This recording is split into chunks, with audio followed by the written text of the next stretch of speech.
नमस्कार सभी वृषभ राशि के दोस्तों, आपका हार्दिक अभिनंदन है। आप चाहे देश में हैं चाहे विदेश में हैं, आप दुनिया के किसी भी कोने में हैं, आपके लिए हमारी ये वीडियो बहुत हेल्पफुल हो सकती है क्योंकि नया फाइनेंशियल ईयर 1 अप्रैल 2025 से प्रारंभ हो जाएगा। इसके अलावा सूर्य ग्रह की परिक्रमा भी पूरी हो जाएगी, वो भी दिनांक 13 अप्रैल को, यानी कि 14 अप्रैल की सुबह जब मॉर्निंग होगी तो आपको सूर्य मेष राशि में दिखाई पड़ेंगे। सूर्य ग्रहों के राजा मेष राशि में आएंगे। मेष राशि में आकर के इनको बल मिलेगा क्योंकि उच्च के हो जाते हैं और फिर यहाँ से इनकी यात्रा प्रारंभ हो जाएगी। फिर पूरे के पूरे 12 महीनों में 12 राशियों से चक्कर काटेंगे। 1 महीने एक राशि में रहते हैं, 12 महीनों में यात्रा पूरी करते हैं अपनी, और मेष से ही शुरुआत होती है। अब यह आपके लिए शुभ और अशुभ समाचार के रूप में क्या चीज़ें हो सकती हैं ये मैं आपको बताऊँगा। इसके अलावा आपके लिए जो मंगल ग्रह हैं वो भी नीच अवस्था में गोचर कर जाएंगे दिनांक 2 अप्रैल 2025 को, यानी कि वो नीच स्थिति में आ जाएंगे, 4 नंबर राशि के अंदर आ जाएंगे।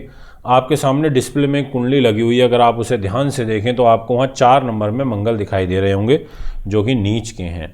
इसके अलावा बुध ग्रह का राशि परिवर्तन 7 अप्रैल 2025 को होगा। मीन राशि के अंदर मार्गी हो जाएंगे, यानी कि सीधे चलने लगेंगे, वो भी शाम को 4:40 पर।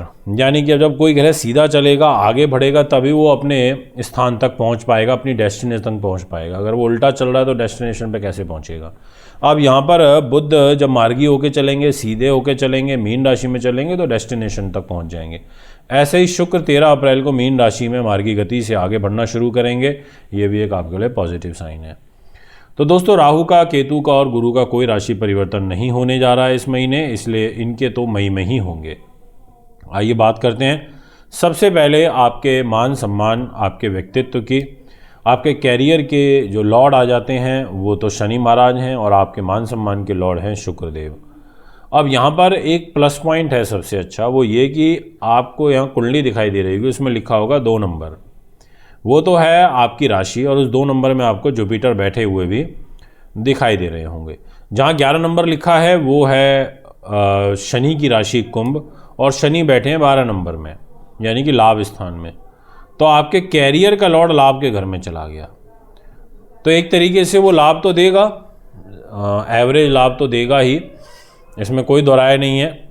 आपकी यात्राएं भी कराएगा, आपको बाहर लेकर के भी जाएगा, आपको ट्रेडिंग भी कराएगा, आपको जितने भी कंप्यूटर से रिलेटेड पार्ट्स होते हैं इसमें, या जितने भी IT, engineering, software, hardware related parts होते हैं उसमें लाभ मिलेगा।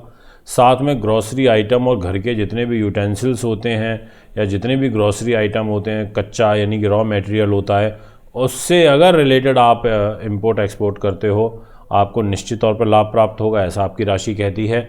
यानी कि आपको कैरियर के दृष्टिकोण से कहीं ना कहीं शनि सपोर्ट तो करेंगे, ये मैं आपसे कहना चाहूँगा। अब आपसे बात करूँगा इसी विषय को आगे बढ़ाते हुए, और विषय ये रहेगा कि आखिर आपका मान सम्मान क्या कहता है। आपके मान सम्मान के घर में जुपिटर बैठे हैं। जुपिटर ने कहा कि देखो, मैं बैठा हूँ आपके मान सम्मान में। जुपिटर आप ही की राशि के अंदर रहने से आपके व्यक्तित्व को तो अच्छा करेंगे ही, नए लोगों से आपके संपर्क भी बनेंगे, आपकी समाज में एक ख्याति बढ़ेगी, लोग स्वतः आपकी ओर आकर्षित होने लगेंगे। ऐसे ग्रह वो यहाँ पर दिखाई दे रहे हैं। और साथ में आपको आध्यात्म से, इंस्टीट्यूशन से, ऐसी चीज़ों से भी बखूबी लाभ प्राप्त होगा। ये भी आपकी कुंडली एक इंडिकेट करती हुई नज़र आ रही है। इसके अलावा आपकी जन्म पत्रिका में जो आपके धन के स्वामी हैं वो बनते हैं बुध ग्रह। नीचभंग राजयोग बना के लाभ के घर में बैठे हैं। देखिए, जहाँ पर 3 नंबर लिखा है वो है मिथुन राशि, और उसके स्वामी होते हैं बुध ग्रह, और उस मिथुन राशि का स्वामी बैठा है 2 नंबर में, नीच होकर के बैठा है, नीच भंग राजयोग बना करके बैठा है। तो ऐसी स्थिति में आपके लिए यहाँ पर फाइनेंशियली गेन तो होगा, पैसा तो आएगा। वो बात अलग है कि थोड़ी तकरारबाजियाँ बढ़ेंगी, वो बात अलग है कि परिवार में मतभेद बढ़ेंगे, वो बात अलग है, परंतु आपको आर्थिक रूप से बुध समृद्ध तो करेगा, पैसा आपको देगा। यदि मैं आपसे बात करूं विषय को आगे बढ़ाते हुए, तो मैं ये कहूँगा कि आपकी हेल्थ जो कि शुक्र के पास आ जाती है, शुक्र ने कहा कि मैं स्वास्थ्य को प्रतिनिधित्व करता हूँ। शुगर की अगर बीमारी चल रही है, मोटापा ज़्यादा चल रहा है, थायराइड की प्रॉब्लम चल रही है, आपको ध्यान रखना है, विशेष रूप से ध्यान रखना है। इसमें बिल्कुल लापरवाही मत बरतना और साथ में एलर्जी रिलेटेड बीमारियों का भी विशेष रूप से ध्यान रखना। दोस्तों, अगर मैं बात करूं सुख साधन, प्रॉपर्टी, वाहन इत्यादि की कि क्या आपको लेने चाहिए, तो मेरा सजेशन ये रहेगा कि यदि आप प्रॉपर्टी, ज़मीन जायदाद से संबंधित कुछ क्रय विक्रय करना चाहते हैं तो आपके लिए समय अच्छा है, आप कर सकते हैं। ग्रह आपको सपोर्ट कर रहे हैं, अनुकूल हैं आपके लिए, आप बिल्कुल लीजिए। किसी प्रकार की कोई ऐसी चिंता वाली बात मुझे नहीं नज़र आ रही। राजनीति में मुझे आपके लिए विशेष सफलता नज़र आ रही है। इसके अलावा आपका जो माता के साथ बॉन्डिंग है वो डिस्टर्ब हो सकती है।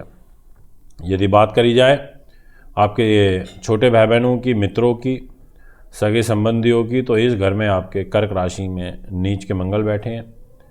ये साइन ठीक नहीं है। मंगल के नीच हो जाने के कारण आपको तनाव तो होगा ही, आपको लंबी दूरी की यात्राओं से तनाव होगा। अगर आप सेना पुलिस में कार्यरत हैं तो आपको तनाव होगा। अगर आप ओवर कॉन्फिडेंस में ज़्यादा रहते हैं, बहुत सारे लोगों की आदत होती है कि बहुत ज़्यादा ओवर कॉन्फिडेंस में रहते हैं, उन लोगों को अपने अति आत्मविश्वास से बचना होगा। इन सभी चीज़ों का परहेज़ करते हुए आपको आगे चलना है, अन्यथा नुकसान आपको उठाने पड़ सकते हैं। दोस्तों, मैं आपसे बात करना चाहूँगा इसी विषय को आगे बढ़ाते हुए कि आखिर आपका जो दाम्पत्य जीवन है, जो कि हमारी लाइफ में एक सबसे बड़ा रोल प्ले करता है, इस घर का जो दायित्व आ जाता है वो मंगल के पास है। मंगल ने कहा भैया मैरिज लाइफ मेरे पास है, और मंगल मैरिज लाइफ को लेकर के ही नीच हुए हैं, 4 नंबर राशि के अंदर नीच हुए हैं। यानी कि मंगल का नीच होना ये मैरिज लाइफ के लिए अच्छा नहीं है। मंगल का नीच होना आपसी संबंधों के लिए, प्रेम संबंधों के लिए अच्छा नहीं है। मंगल के नीच होने से आपको कोई धोखा, फरेब और चीटिंग हो सकती है आपके साथ में, ऐसा आपकी कुंडली कहती है। इसमें दोहराए नहीं है, इसमें किंतु परंतु नहीं है, ये मैं आपको 100% कह देना चाहता हूँ। यदि बात करी जाए आपसे इसी विषय को और आगे बढ़ाते हुए, तो मैं कहूँगा कि आखिर जो लोग अकस्मात धन लाभ की उम्मीद लगाए हुए बैठे हैं उनके लिए शुभ समाचार मिल सकते हैं। जो बच्चे, विद्यार्थी कॉम्पिटिटिव एग्ज़ाम्स की तैयारी कर रहे हैं उनको भी कोई विशेष गुड न्यूज़ मिल सकती है, ऐसा आपकी कुंडली कहते हुए, इंगित करती हुई नज़र आ रही है। भाग्य स्थान के स्वामी और साथ में कर्म भाव के स्वामी दोनों ही शनि बैठते हैं, लाभ के घर में बैठे हैं, ये एक अच्छा साइन है। आप अति आत्मविश्वासी हो जाएंगे, अति पराक्रमी हो जाएंगे, आप अपने सामने किसी को कुछ समझेंगे नहीं। इस चीज़ से आपको थोड़ा सा बचाव रखना है, दूरी बना के रखनी है, अन्यथा आपको नुकसान उठाने पड़ सकते हैं। दोस्तों, खर्चों की यदि मैं बात करूं तो 12वें भाव का स्वामी मंगल बनता है। जहां 1 नंबर लिखा है, ध्यान से देख लीजिए, वहां का लॉर्ड ही मंगल है और मंगल नीच है। मंगल के नीच होने के कारण आपको विशेषतः अधिक खर्चे और ब्लड प्रेशर, ये आपको काफ़ी तनाव की तरफ लेकर के जाएगा। और साथ में जो मैंने आपको शुरू में बताया कि आपको ओवर कॉन्फिडेंस से बचना है, ये आपके लिए हानिकारक साबित हो सकता है। आपको उपाय के तौर पर केवल और केवल ये कहना चाहूँगा कि आपको मंगल की पूजा करनी है और जितनी हो सके आपको बुध ग्रह की पूजा करनी है। इन 2 ग्रहों को मना करके रखो और 13 अप्रैल के बाद आपके उच्च कोटि के खर्चे होंगे, इसमें कोई दोहराए नहीं है। आपको बचना पड़ेगा क्योंकि सूर्य के उच्च होने के कारण अधिक खर्चे तनाव का कारण बनते हैं, बाधा कारक हो जाते हैं। ऐसा व्यक्ति हवाबाजी में थोड़ा अधिक रहता है। तो दोस्तों, ये है आपका ग्रह गोचर। अगर आप भी अपनी कुंडली बनवाना दिखवाना चाहते हैं तो संपर्क कर सकते हैं। अगर आप अच्छी बेस्ट क्वालिटी के रुद्राक्ष लेना चाहते हैं तो उसके लिए भी आप हमें संपर्क कर सकते हैं। नमस्कार।